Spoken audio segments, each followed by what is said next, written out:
Today I want to talk to you a little bit about those tight hip flexors that you may experience after prolonged sitting. And what I mean by that is that often when you get up from your desk chair after a long day at the office, you may feel that your hips and the fronts of your thighs are very, very tight when you go to stand up. Now, you might also experience this after a long day of driving or flying on an airplane.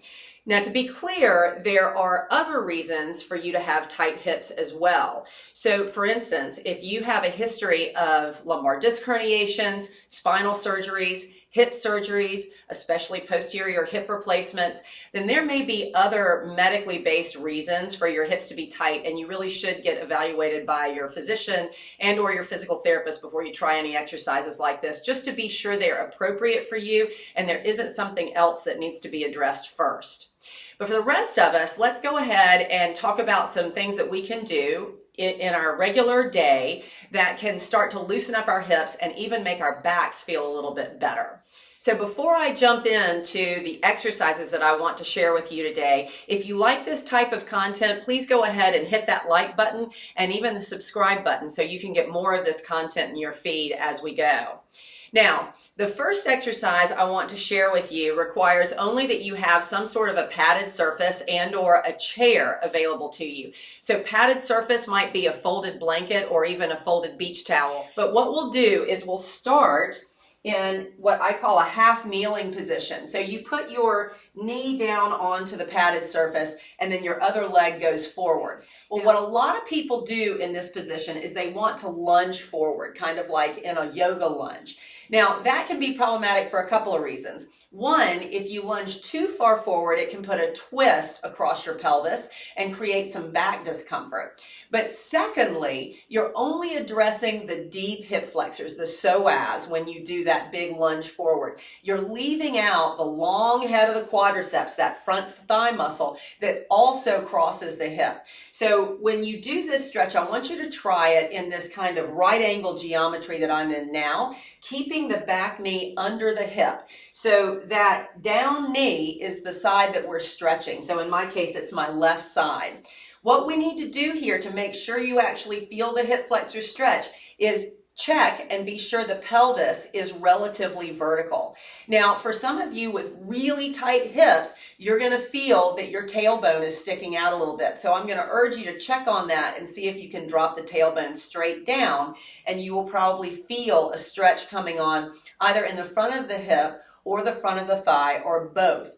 Now, once you feel that stretch, I want you to squeeze your butt cheek back here. So squeezing this muscle of the down side, the down knee side, see if you can tense that buttock muscle a little bit. You'll feel the stretch intensify. Now hold that for only a moment and then relax a little bit. See if you can relax the butt. If you still feel a big stretch on the front of the hip, back off just a little bit and let the whole front of the hip go slack. Wait a moment and then see if you can find your position again. So once again, finding that vertical pelvis, squeezing the butt cheek, feeling the stretch come on, holding that position for a second or two, and then relaxing and backing off. Now, we call this an on-off stretch. And that on-off stretch is a really good way to address those tight hips that are overworking to hold you up. That's right, they're overworking to hold you up. They're not just shortening because you're sitting the way you're sitting, they're also probably overworking to hold you up. So as you start to position your body in a way that encourages a longer quadriceps muscle, a longer hip flexor muscle, you will actually slowly teach your body to hold itself up with things like your buttocks and your core, which is much more comfortable for your back and your hips in the long run.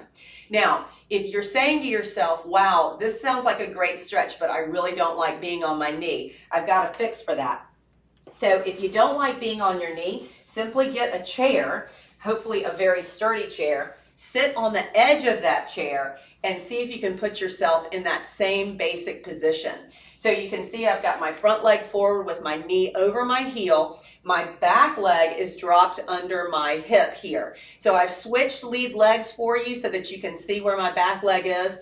But what I want you to see is that this is the same basic geometry that I was using in half kneeling, only now we're taking the weight off the knee and we're putting ourselves in this position with the use of a chair. That first exercise really focused on stretching or opening up the fronts of our hips, our hip flexors. And I also mentioned the long head of the quadriceps, or that front thigh muscle that can also be involved in making you feel tight and stiff through the front of the hips. Another area that people often tell me they feel very stiff and tight in is their hip rotators. And you'll often only notice this when you try to sit on the floor with your legs crossed. So a great way to start to stretch out or get a little bit more room in your hip rotators is crossing your leg. So for this stretch, you might find a chair or even a low stool will do if you have access to that and you feel like you can tolerate that deep of a stretch. But for this demonstration, I'm just going to use a chair and I'm going to cross one leg over the other. Now, as I do this, you can see that I've got pretty good room in my hips. My knee drops down pretty readily. Some of you may find that when you do this, your knee is way up in the air.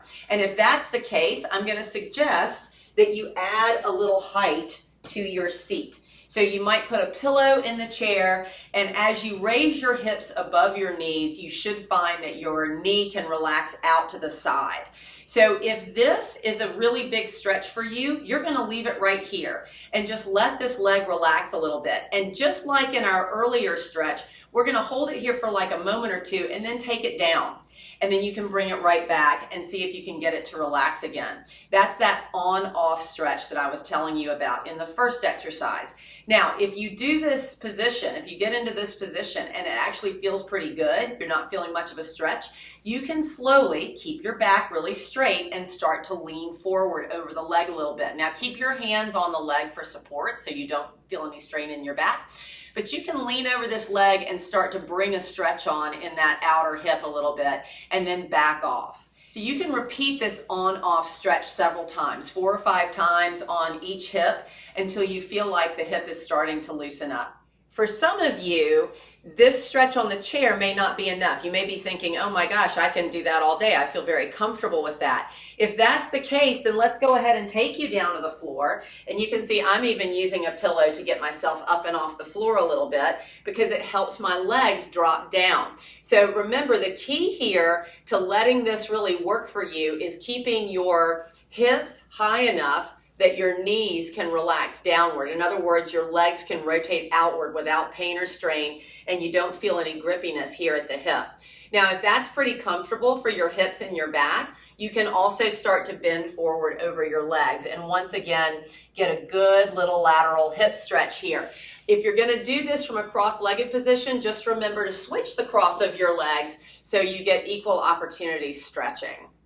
Before we go into my third tip, I want to make you aware that in March, we'll be releasing our first video program, Rebuilding Your Back. So be on the lookout for that. Meanwhile, let's finish moving those hips.